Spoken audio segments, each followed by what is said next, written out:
A morte é algo importante que afeta a cultura e a civilização. Mas você sabia que a mitologia traz vários nomes do deus da morte e do submundo? Nesse vídeo, você irá encontrar deuses um tanto canibais e deuses da morte que não são tão maus assim. Mas antes, não se esqueça de se inscrever no canal, deixar o seu like e ativar o sininho para novas notificações. Deuses da morte em diferentes mitologias. O primeiro deus que vamos falar se chama Mictlantecuhtli. Mictlantecuhtli foi um dos vários deuses astecas do submundo e aquele que governou o chamado Reino de Mictlán, o Reino dos Mortos.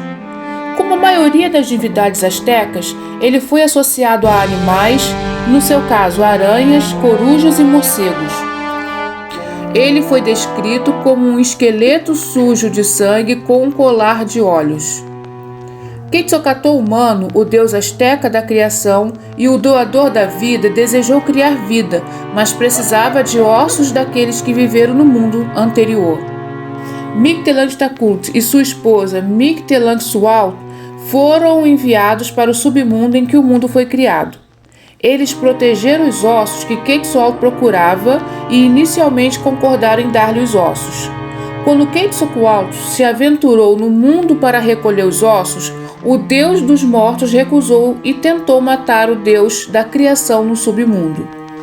Quetzalcoatl conseguiu escapar com os ossos, mas quebrou vários em seu caminho para fora, o que explica por que as pessoas veem em todas as formas e tamanhos. Mictlantecuhtli participava de canibalismo ritual, muitas vezes consumindo carne humana em torno do templo. Supai. Supai era um deus da morte e o governante do submundo Inca, de nome Ucupacha. Supai governou uma raça de demônios e foi-lhe atribuída a morte, mas na mitologia Inca do submundo não estava necessariamente considerado um aspecto negativo da morte. Os Incas acreditavam que mananciais subterrâneos eram ligados de suporte de vida entre os vivos e os mortos, levando a um profundo respeito por Supai e pelo submundo. Supai era muito semelhante ao diabo cristão, e seu nome foi igualmente atribuído a Satanás pelos cristãos que se estabeleceram na América do Sul. Apesar de respeitado, Supai foi muito temido pelos Incas e vários rituais foram conduzidos para pedir-lhe que não prejudicasse o povo Inca. Esta tradição continua a ser seguida pelo povo Quichua na América do Sul. Thanatos. Thanatos era o deus grego da morte não violenta. As suas irmãs Queres foram os espíritos do abate da doença. Ele foi odiado tanto por mortais como pelos deuses imortais no Monte Olimpo. Os mortais sabiam que ele viria cedo ou tarde, na maioria das vezes na velhice. A sua chegada era sem aviso prévio e súbita. Ele foi descrito como um homem barbudo com asas semelhante a um anjo cristão e muitas vezes levava uma espada ou uma tocha. Thanatos foi mencionado por Homero na Ilíada, assim como em numerosos textos da Grécia Antiga. Ele poderia ser enganado e, em alguns casos, isso permitia a alguém ignorar a morte e tornar-se imortal. Isso ocorreu quando Sísifo prendeu Thanatos num saco para evitar a sua própria morte. Quando isso aconteceu, Ares, o deus da guerra, ficou irritado por ninguém estar a morrer como resultado das suas batalhas. Ares libertou Thanatos e puniu Sísifo, fazendo-o carregar eternamente uma pedra até o topo de uma colina para vê-la rolar para baixo a cada tentativa. Mengpu. Na mitologia chinesa, Mengpu é a Senhora do Esquecimento. Ela serve de Yu, que é o reino chinês dos mortos. Quando uma alma está pronta para a reencarnação, é de responsabilidade de Mengpo fazer com que a alma esqueça sua vida anterior, bem como o seu tempo em Diyu. Para ajudar pessoas a esquecerem, ela fabrica um chá especial chamado Tia dos 5 Sabores do Esquecimento e oferece um copo a cada alma para beber. A amnésia permanente é imediatamente atingida pela alma. para que possa continuar a sua viagem numa nova encarnação. Quando a alma ressuscitada no animal, ela mantém as suas sensibilidades humanas e sente a dor e a angústia do animal quando é abatido, mas é incapaz de expressar a sua consternação através da fala humana. Sedna. Na mitologia Inuit, Sedna é a senhora do submundo e deusa do mar. Sedna era uma mulher bonita que viveu ao longo de uma ilha na costa com o pai. A sua mãe havia morrido ao dar à luz, e os dois viveram juntos lado a lado em harmonia. Por causa de sua beleza, Sedna foi cortejada por homens de todas as partes, mas nenhum poderia conquistá-la com sucesso. Quando o gelo derreteu, um fumar, um tipo de gaivota, voou sobre o gelo e cantou uma música para Sedna, prometendo levá-la para uma terra onde não havia fome e a tenda da ave era feita das mais belas peles. Sedna aceitou o namoro e passou por cima de um vasto mar com o seu novo amante. Na chegada, ela descobriu que a ave tinha mentido e a sua nova casa era um lugar desolado preenchido com peles de peixe, vento e neve. Sedna sofreu na sua nova casa durante 1 ano até que o gelo mais uma vez derreteu e o seu pai veio em seu resgate. Irritado com a forma como a filha tinha sido tratada, ele matou a gaivota e levou sua filha de volta no seu barco. Quando os camaradas da gaivota tinham descobrido que ela tinha sido morta, clamaram a sua perda e continuaram a chorar até hoje. Eles foram para o ar, encontraram o barco em fuga e causaram uma grande tempestade nas ondas. O pai de Sedna ofereceu a sua filha as gaivotas para evitar ser morto, mas ela agarrou o lado do barco. O pai dela não estava muito satisfeito e cortou as primeiras articulações do dedo, que nadaram para longe como baleias no oceano. Quando ele cortou as seguintes articulações, elas nadaram para longe como focas do oceano. Pensando que Sedna se havia afogado, os pássaros voaram e o pai de Sedna trouxe-a de volta para o barco.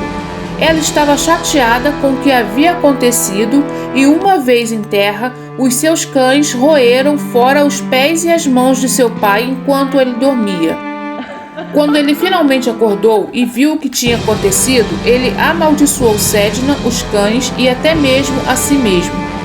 A terra, em seguida, abriu-se e engoliu todos eles. Desde então, eles têm permanecido no submundo, chamado Adilivium, onde Sedna continua a ser dona da terra. Ankou. No noroeste da França, as pessoas acreditavam que Ankou era a personificação da morte. Ele foi descrito como um homem e um esqueleto que foi acusado de proteger os cemitérios e as almas neles contidas. Em algumas culturas, acredita-se que Ankou foi o primeiro filho de Adão e Eva, enquanto noutras, acredita ser o último homem a morrer no dia 31 de dezembro de cada ano. Ankou, o ceifeiro dos mortos, foi provavelmente a inspiração do Grim Reaper, pelo menos na forma e na prática. Quando a noite caía, Ankou conduzia uma carroça puxada por cavalos esqueléticos ao longo de toda a zona rural e recolhia as almas dos doentes moribundos. Assim que seu carro estava cheio, Ankou entregava sua carga a Anaon, o rei do submundo. Porque Ankou só viria quando a luz do dia terminava e a lua estava escura, era possível escapar da morte deixando a casa durante as horas do dia. É claro que isso não era possível geralmente a seu público-alvo, que era doente e moribundo. Giltine.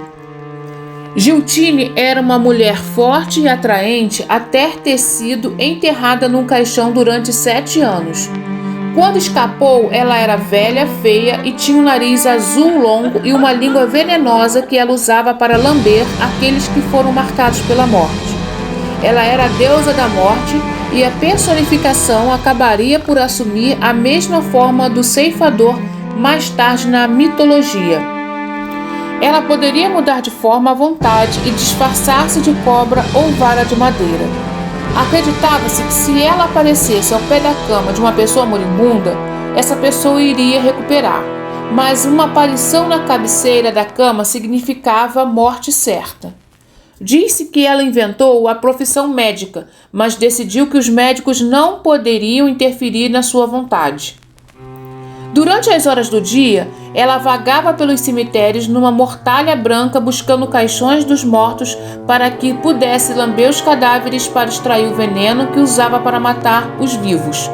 Além de usar a sua língua venenosa, ela também poderia usar outros meios como estrangulamento ou asfixia.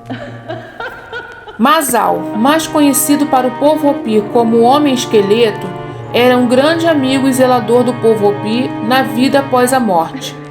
Na mitologia Hopi, estamos vivendo atualmente o quarto mundo Tuai Kashi, que significa mundo completo. O terceiro mundo foi supervisionado por Masal, que detinha o título de chefe interino. Ele eventualmente tornou-se muito autoimportante e perdeu a humildade diante do seu criador, Taioa, que, por isso, foi-lhe destituído o título e ele foi forçado a tornar-se a divindade da morte do submundo. À medida que governava o submundo, Masal tornou-se o senhor dos mortos e da divindade de fogo e morte que deu o fogo à humanidade. Quando o terceiro mundo foi destruído, Taioa decidiu que as pessoas do mundo deveriam ter uma segunda oportunidade, assim como Masal teve, e criou o quarto mundo. Ele nomeou Masal como guarda, protetor e zelador do quarto mundo. Ele ensinou às pessoas a arte da agricultura a fim de se estabelecer após migração. Anubis. Proveniente da mitologia egípcia, Anubis é o deus da mumificação dos mortos e dos moribundos. O famoso responsável por conduzir a alma dos mortos ao submundo para então serem cuidados por Osíris. Ainda que não haja certeza de qual animal sua cabeça representa, muitos dizem ser um chacal. Outra de suas responsabilidades como Deus é garantir que todos tenham um sepultamento e julgamento justo nessa trajetória após a morte, também por isso sendo relacionado à ressurreição.